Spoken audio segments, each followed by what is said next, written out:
Kaso honetan oso kurrikulu xumea daukat. Ikasketak bukatu eta arozgin hasi nintzen lanean. Arozgi da egurraren industria mailako elkartea, Gipuzkoa mailan. Eta bertan hasi nintzen lanean, orain 28 urte, 1984an, bukatu nuenean sartu nintzen, eta bertan jarraitzen dut egia esan da. Ikasketa garaietan eta bai egia da, praktika zirela edo udara zela eta bai egin izan dut lana ez da, baina zola lanea dedikatuz.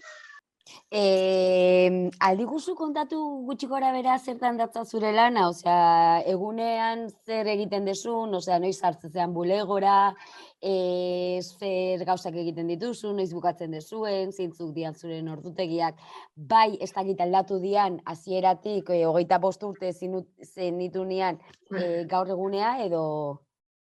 Bai, asko ez dira aldatu, zeren, zuzendaritzan zaudenean ordutegi finko bat eukitzea oso zaila da. Oso zaila. Bilerak dituzu gaur arratsaldeko 6etan, urrena goizeko 8etan Gasteizen, ezin da ordutegi fijo bat edukitzea oso zaila da. Eta era horretan asko ez du aldatu. Egia da ni goiztiarra naizela. Ni bulegora generalen 7 bulegoan naiz. Ateak ireki aurretik gustatzen zaitelako irakurtzea eguneko bai boletina direla eta behaketa bat pixka bat egitea. Zeren lehenengo gauzanik egiten dudala nire lanean da behaketa hori. Zer dago, publikatu da boletinean, ze lege berri atera da, ze feri dago, ze kurtsillo daude, pixka bat lehenengo orduan 8etan beraiei informazio hori bidaltzeko. Egunero boletina bidaltzen zaie, dagokion gaiarekin. Eta ondoren eguna hasten da proiektuekin. Nire lanak zerbait baldin badu da, 2 egun berdin ez ditudala. Proiektuak beti dira desberdinak, enpresatan beti gertatu da zerbait desberdina, orduan egia da hori oso aberasgarria da, aspertzen ez dizuzten, eta egunak oso desberdinak dira. Bai da egia nire lana 3 arlotan edo dago garbi zehaztua. Bata da egurraren erabilpena sustatzen dugu. Gure materia da eta orduan proiektu desberdinak egiten dira. Bai ferioak, bai kongresuak, bai tailerrak arkitektoentzat, pixkat egurra balorean jartzen dugu. Beste alde batetik da profesionalitatea, hau da, orain gaina atea ditugu certificados de profesionalidad edo deitzen diena sektorerako, beraien jakinduriaren arabera zertifikatzen ditugu pertsonak, kurtsilloak antolatzen zaizkie, tailer txikiak, pixka bat jakintasun hori irabazteko. Eta 3. da, behatoki bezala egiten dugu lana. Beti gaude, bai laborala baldin bada, fiskala baldin bada, edo zein gauza prebentzioa baldin bada, beraiei zerbaitek afektatzen badie, erne egoten gara, beti informatuta egon daitezen, eta horrek suposatzen duenarekin. Lege berri batek, generalen proiektu berri bat eskatzen du, zeren hori enpresetara eraman egin behar dezu. Gure enpresa gainea, generalean enpresa txikia dira. Orduan beharra ere hala dute. Gure enpresatan ez da administratibo batek hartu duela papela edo. Askotan arotza batek hartu du eta irakurriko du handi biegunea. Zeren lanean kanpoan dabil. Orduan lana ere pixkat berezia da. Eta nola izatea enpresa horiekin duzuen harremana edo bezeroekin dakasuena? Guk egunerokoa. Egia esan da, etxekoak bagina bezala gehala nik uste talde bat. Tokatzen zaigu pixkat arozgitikan, hori behaketa hori egin eta pixkat liderazgo hori hartzea denak arrastaka ekartzeko. Enpresak txikiak dinen hainean oso gertu egon behar dezu beraien muitzeko. Ez da eskutiz bidali eta akzion-reakzion ez. Ez. Enpresa txikia dinenez gainean egon behartzea, eta bueno, azkenean, gure bezeroan nola ezin duen edozein izan, baizikan, arotza bakarrik jazkenean Gipuzkoan famili bat gea, denak ezagutzen gea, eta erlazioa oso zuzena da. Zure ofizioari buruz, berriro, galdera etorri zait burura, eta interesantia, aprobetxatu indetzu hemen egotea. Zer esango zenuke zure ofizioak eman dizun gauzik onena? Nik usteet,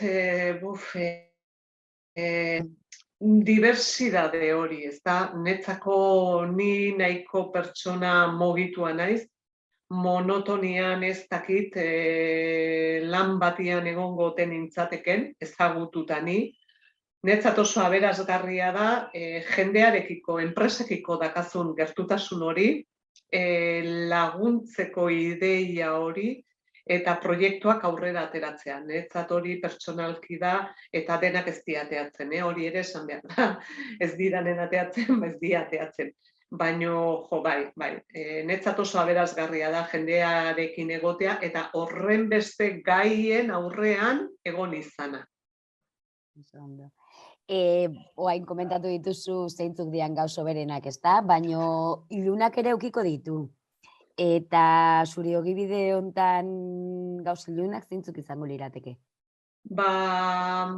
Nik esango nuke elkarte bat garela, elkarte txiki bat, finanziazio publikorik ez dugu, geure errekurtsoetatik bizi behar dugu, eta ideia asko izaten ditugu, beharrak oraindikan gehiago, eta guzti horretarako errekurtsoak behar dira.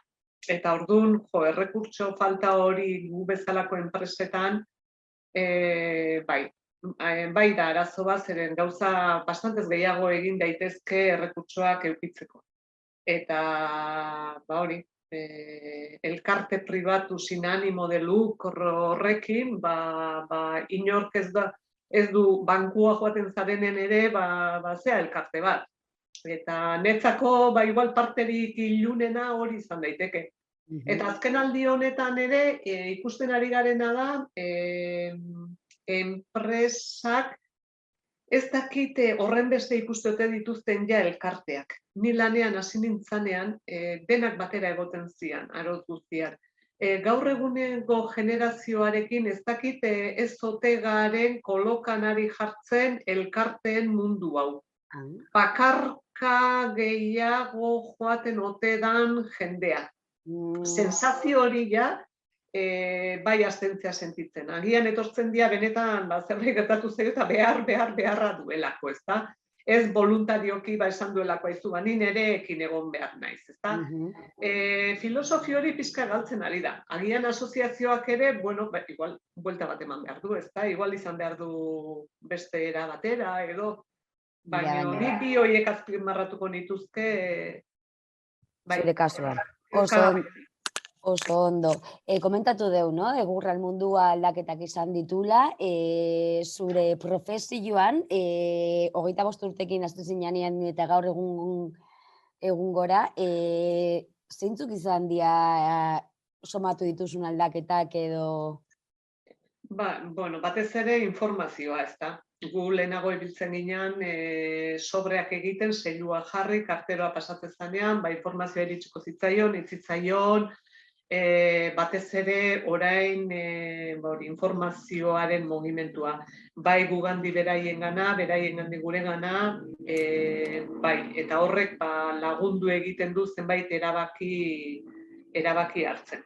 Egi esan da. Beharrez, jarrin bat izan dugu, denok, enpresetan ere teknologia asko aldatu da, ez daukat zer ikusirik lehenago zegoen aroztegiak orain dauzkaten almazen inteligentekin, teknologia, kontrol numerikoak, ez daukat zer ikusirik, eta guzti horrek azkenean denai tiratzen digu digitalizaziora, eta netzako batez ere aldaketarik handiena informazioaren iriste hori. Eta nola kudeatu duzu aldaketa horiek? Buf, beharrean. Beharrean. Nik uste dut gehienak bezala, beharrean. Guri pizkatukatzen zaigu ere, beraien erreferentzi edo lidertza hori eramatea, orduan saiatzen gea, beraiek zerbait egin nahi badute gu ere aurretik jartzen, ezta? Esatean efekto traktor edo zerbait hori egiten, orduan, bai, biztatik galdu gabe, ezta sareak direla, eta mugitzen hasten geagu, beraiek ere ikusi dezaten hor, movimentu bat badagoela, ezta? Eta nola beraiek ez dira mugitzen, gurean sartzen ditugu beraien enpresak mugitzeko. Zure lanak zein ekarpen egin du zure garapen pertsonalean? Nik uste asko, ezta? Zeren azkenean horren beste gaiekin esperientzia handia hartzen duzu. Eta zuregan ere uste dut gaira bat egon dela, eta hori azkenean, bai, ekarpen handi bada. Ikusi dituzu enpresa munduan ere, asko isten, negarrez, beste asko berriz doazela oso ondo, eta bien ondoan egon behar izan zara, eta horre pertsonalki azkenean, bai laguntzen du, eta nik uste dut aportaziorik handiena honean eta txarrean hor egoten jakiten ikaste hori da, esperientzia hori, ezta? Azkenean pizka hirugarren karrera psikologia agian egin beharko litzateke. Bai, ez da? Bai. Baina nik uste horrek pertsonalki asko irabazten duela. Bai, eta zuregan sentitzen dezun konfiantza dutela enpresa horiek, ez da, zeren zuk ez diezu ez esaltzen, nik ez diet ez esaltzen. Hor daude, sinisten dutelako proiektu horretan, edo zuk egiten dezun lanan, ez da, eta horrek, bai, egia esan da, bai. Oso ondo. Zure belaunaldiak zein balio ekartzen dizkiola uste duzu gaur egungo gaztei? Esperientziak ekartzen duen guztian ikusten dut, ezta. Esperientzi guztiak gaztei zerbait ekartzen die, bai gauza onak eta bai gauza txarrak. Egia da, lehenago martxa batean joaten zela dena, eta nik uste gure generaldian pasageala 0-tik 100-era bapatian. Orduan, nik aportatu esperientzia, zeren zenbait gauza, beraiek gartzen dizkigute guri.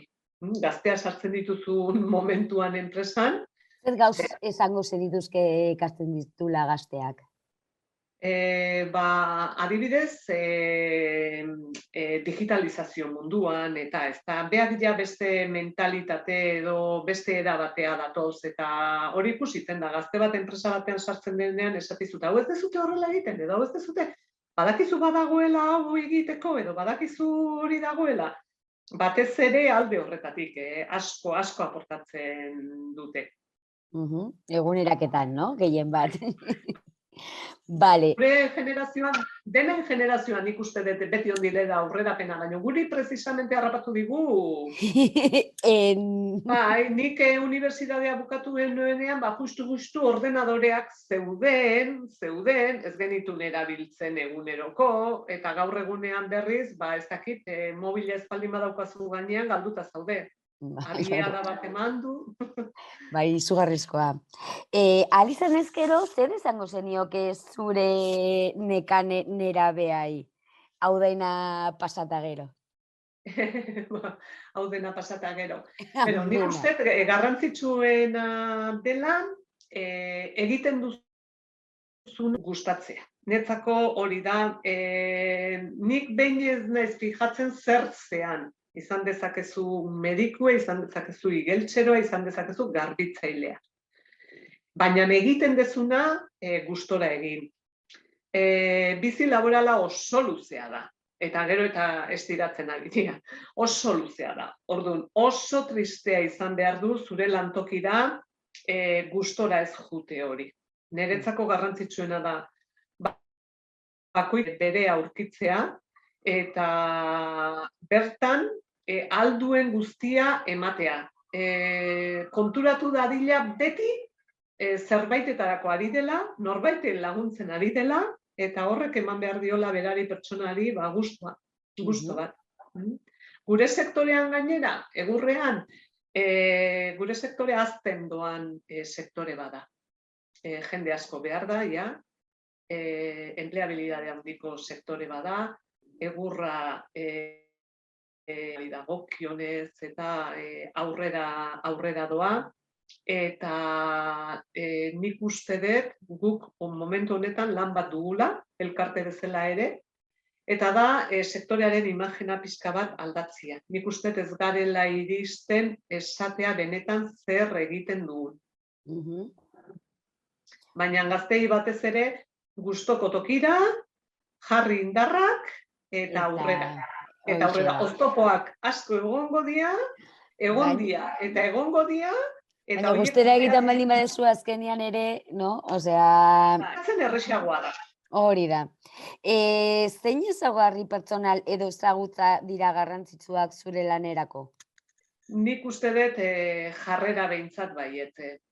Jarrera. Azkenean, zu jarrera onarekin ari bazea lanean, zure jarrera baldin bada egitekoa, hori transmititu egiten da. Konfiantza zuregan irabaztea ere oso garrantzitsua da. Zeren benetan elkarte bat horrelarioki mantentzeko eta beraie zuregan konfiantza eduki behar dute. Eta netzat hor jarrera da. Jarrera da oso pertsonaren jarrera garrantzitsua. Komentatu diazu, no? Hasi zinean, errelebo bat eukitzen dula, erakutsi zizula gutxi gora bera urte betekoa. Zure ustez gaur egun badago interesik erreleboetan? Eta bai baldin bada, zergaitik uste dezu da hola interes hori?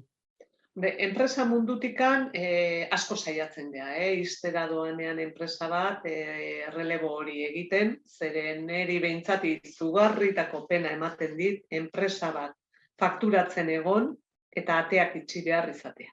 Izugarritako pena.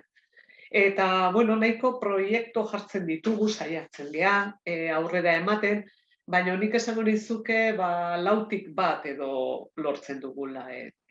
Oso jende gutxi dago arriskua hartzeko pres. Bertan ere, hau da langilei eskaintzen zaie generalean lehen da bizi, eta oso langile gutxi topatuko dituzu, nagusi izan nahi dutenak, Ez da erresa. Ez da erresa, eta hor ere, hori, lan asko daukagu egiteko, zeren egurra aurrera doa, azten ari den sektore bada, gero eta gauza gehiago izango dira egurrezkoak, gero eta enpresa gutxiago gara, orduan hor zerbait, moldatu beharrean gara, zeren gero gainea esaten ari dira, datuztela los fondos NES errehabilitaziorako, hori edanak ere martxan jartzen badira, nik ez dakit nork egin beharko ditun lan horiek, egia esan da. Bai. Eta azkenengo galdera, bai enpresa munduan hasten dian gazteak edo arotz munduan hasten dian gazteak, nola ikusten dituztu? Prestatuak ateatzen dira ikasketatik edo zerbait falta zaie? Bai. A ber, hasteko formazio profesionala ez dago guztiz oraindik ondo ikusia.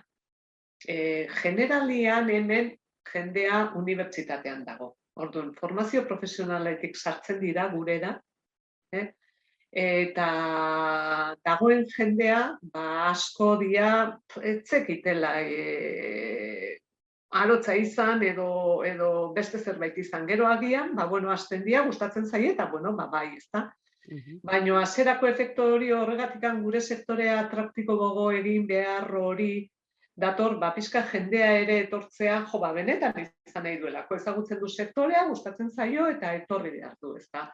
Orduan, pedagogia asko egin behar izaten da formazio profesionalean, zere esate izuten bezala, etortzen dianak, dianak. Eta, gero, formazio aldetik, teknologia aldetik formatzen dira. Kontrol numerikoak eta horiek ikasten dituzte. Baina egia da, maila ertaina 2 urte diala, gorena egiten badute 4, eta ofizio bat arotzana bezala arbelean ikastea oso zaila. Oso zaila. Ez dute zoru bat behin berdina aurkituko. Esate zuten bezala, ez da, kontrol numeriko, makina hoiei dagokionez, diseinua, hoi ondo ikasten dute, zeren bai, badauzkate, baino ofizioa ez da erresa. Eta batez ere, enprendizaje mundura sartzeko hor, pixka falta zaiena agian da gestioa. Eskolan aurrekontuak egite hori, o enpresa gestionatze hori, edo agian ez daude horren beste ordu, kurrikulumak ala jartzen duelako, ez beste zergatik.